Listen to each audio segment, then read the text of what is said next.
Hi, and welcome to Transitional Changes Mission Podcast Show. This is your host, Queen Summers.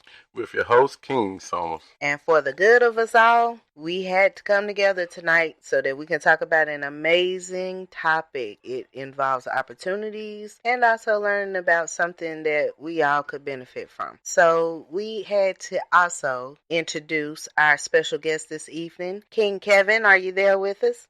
I am. Welcome to Transitional Changes Mission. I'm glad that you could be aboard on our show this evening. Yes. Thank you for having me. Thank you, man. It's a blessing, man, to be able to be a part of something as great as this and just be able to reach as many individuals as you guys do. So, it's an honor. Thank you. Yes, we really appreciate that. We appreciate everything that you do to support us, and don't forget to share us about this Transitional Changes movement to end family homelessness and closing the gap on communication. That's what King Kevin is here for. He's here to give an example of his life, where he is in his life, and how he got there. And we'll start all the way back from the beginning, from our opinions from King Summers and Queen Summers about this hot topic that is needed to talk about. And we all need some good in our life. Don't we agree? That's right. So keep in tune. We're going to share some good news with you, an informative, talkative show about this hot topic about for the good of all. And by you listening, sharing us, and following us, we all good. Thank you. We'll be back after this break.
Welcome back to the Transitional Changes Mission podcast show with your host, King Summers. And your host, Queen Summers, with your special guest, King Kevin. Different generations of African Americans grew up in worlds with measurably different opportunities, and their experiences may have had a lasting impact on their worldviews. The silent generation, that's the people that was born between 1928 and 1945, endured the full effects of the Jim Crow laws. The baby boomers, that's 1946 to 1964, were the children of the Civil Rights Movement. Generation X, born between 1965 and 1980, came of age during the Fair Housing Act and the Black Power movement. Millennials, born between 1981 and 2000, benefited greatly from these major successes, despite the continuing realities of racism and discrimination. So tonight we'll be speaking with King Kevin, who's a jack of all trades but have much knowledge that could benefit from his input when we're talking about opportunities and how much they've changed throughout the years. You can't really talk about homelessness without the elephant in the room, and that's race. But you also cannot talk about homeless adults with children without recognizing that they were once children themselves. And as easy as we all like to sweep the bad experiences of our childhood under the rug, they might just in fact be part of the formula needed to solve family homelessness. So, question, King Kevin, do you feel like there are significant differences between African American generations throughout the years in their assessments of Black opportunities in America? Definitely, it's apparent. We can sit here and we can act like we don't see something, but it's definitely been there. We've been kind of behind the eight ball from the beginning, just to be able to climb up this hill that seems like it's always moving downward, but to be able to go through the things that we have and still some of us come through stronger says a lot. So we just have to keep moving and continue to fight. Right. Yes, we do. And that's one thing that that I would like to explain within my illogical way of looking at this. I know one thing on this show, we always lead from the past to end up to the future. And I want to change people's thoughts if they ever think of the past in a negative way. That's why this show is called For the Good of Us All. Once you start thinking of the past as a positive, as that energy grow inside of you, you will always remember that path that got you to where you were. And sometimes it's good to talk about the past. And that's what I want to talk about to lead up to where we are in future of this pandemic. Starting from the past, what this topic is talking about of how single mothers out here raising 1, 2, 3 kids and having to work through this pandemic. From the past, we could all leave our kids, let them run and play at night. Mm-hmm. You can leave your door wide open. Right. It took a village to raise one child. That single mother that had those children, she could leave with a family member or the next door neighbor. So that's a good thing of the past, as we have memory of that. But the path of where they have led up through systematic ways that we can talk about in different shows of how certain cultures had ended up in the predicament of having less knowledge on how to gain fortune or generational wealth. That's right. That is so true. And while structural inequality is instrumental in creating unequal access to goods and resources, including quality education and health care, safe communities, and economic mobility, racial discrimination also takes a toll on the psychological and physiological health of all minority group members who may internalize racial discrimination. So, King Kevin, I wanted to ask you, from past experiences, do you feel like more male figures in the community are internalizing that discrimination, which may lead into different situations involving how they may end up, with a job, and then they lose the job and might take it out on the family, how that might come to be? Yeah, see, what happens is this, right? We deal with a lot of internal trauma. Mm-hmm. We never really confront that trauma. So what we do is we bury it, but we don't realize by burying it, we let that affect us in other ways. Right. So things that might happen to us out in the world, we will in turn bring that home, and then that can affect what goes on inside the household. Not really realize what we're actually doing. We have a lot of healing, it's a negative when you come to the community and you talk about therapy, right? Right. That's like, come and talk to one of us, say, hey, man, you want to talk to a therapist? Like, a therapist?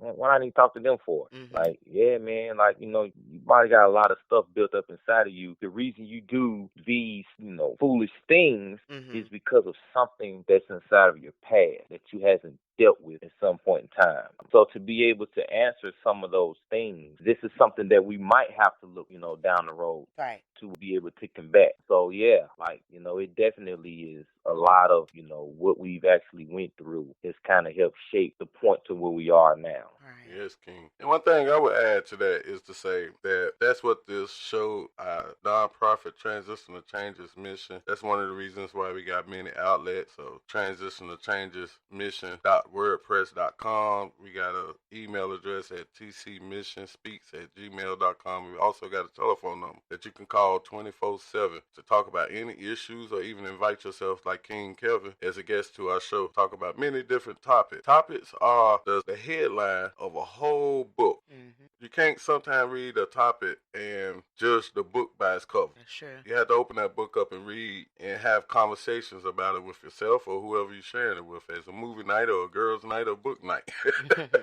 But it's a form of communication to start with yourself. And just like King Kevin and Queen Summers, what we are joining up to do is have a communication dialogue about a topic that we feel that is, like what Kevin was saying, is built up inside of.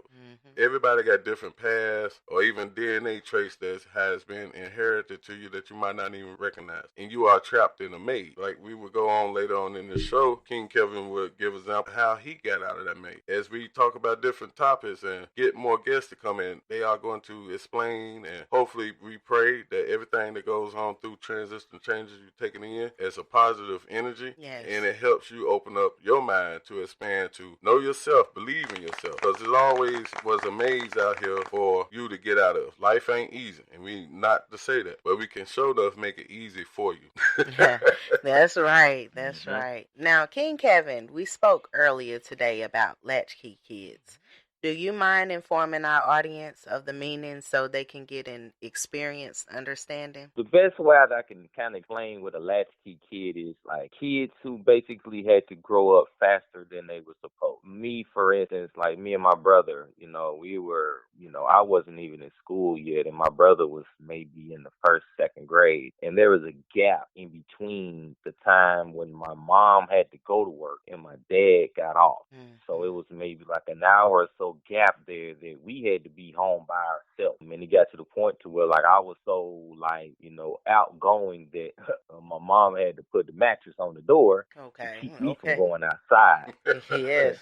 Okay. So yeah, latchkey, man, is like, a child, man, that has to kind of grow up faster than the average child, what I'm saying, we normally would have to. Okay. And one thing I would say towards that is a good way to open up this dialogue with your kids. Because to change the future with that, which we will go into how to come up with a solution towards this, is to explain, like King Kevin was just giving an example of how he grew up, that he was a kid that didn't understand why his mother or his father had to leave him for an hour. Well, in this pandemic, a lot of parent and economic and social pressures are being forced back into the workplace at a time when children appear to need adult guidance and supervision more now than ever. These children in turn face a growing number of problems, such as physical and sexual abuse, crime and delinquency, depression and suicide, drug and alcohol abuse, emotional and behavioral problems, learning difficulties, school attendance problems, domestic violence, pregnancy,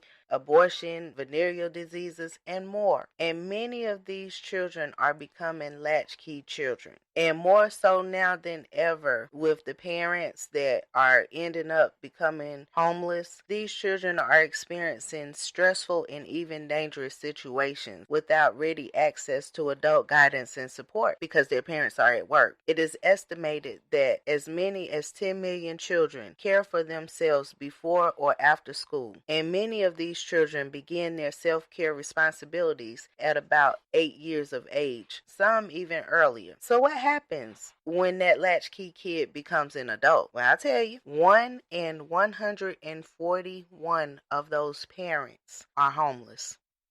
And that's what I'm talking about, is how the past can come back to be a good to us all. And how do I say that? That's why I gave an example of how past 10 things of a certain age back in the 80s and 90s. You can leave your door open. You can let your children play outside for tonight. They knew it was a respectful thing from elders, and your neighbor kept an eye out on your children. But how it led up to where we are now is a whole nother dialogue. And that's kind of how we can fix it. Because how we can fix this is having communication, letting that ball out to your neighbor, to transition the changes, to your friends, talking about your situation, because we all need help right now. That's why Transition to Changes mission is a family towards everybody that can support us, or we all support each other. That's what this mic is for. That's why King Kevin is here. He's going to uplift you about his story and how he came out of it. We all came out of it, but we did not do it alone. Is that right, King Kevin? Yes, sir. I mean, listen,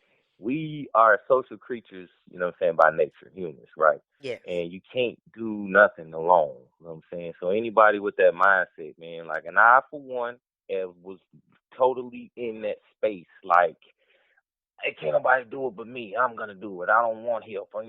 No, man. Like, at some point in time, man, everybody's going to need somebody. That's right. Yeah, man, you're definitely going to have to go and get somebody's help, man, in order for you to reach that next level.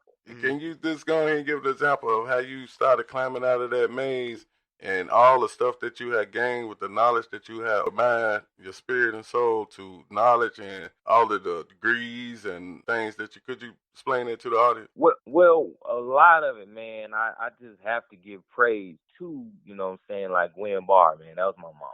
Yes. Those of you that don't know. And she instilled in me and my brother at a young age, man, like, don't really depend on nobody to do anything for you. You go out and get it. Absolutely. Now, that was key, right? You know what I'm saying? That's not to say that you can't get help or ask for it, but in the beginning, man, like, it has to be you. Help yourself. The one that initiates it. Yeah. You can always take the horse to the water, to the lake, man, but you can't make him drink that. Yeah. So, with that being said, it's like, you got to be the one to take the first few steps.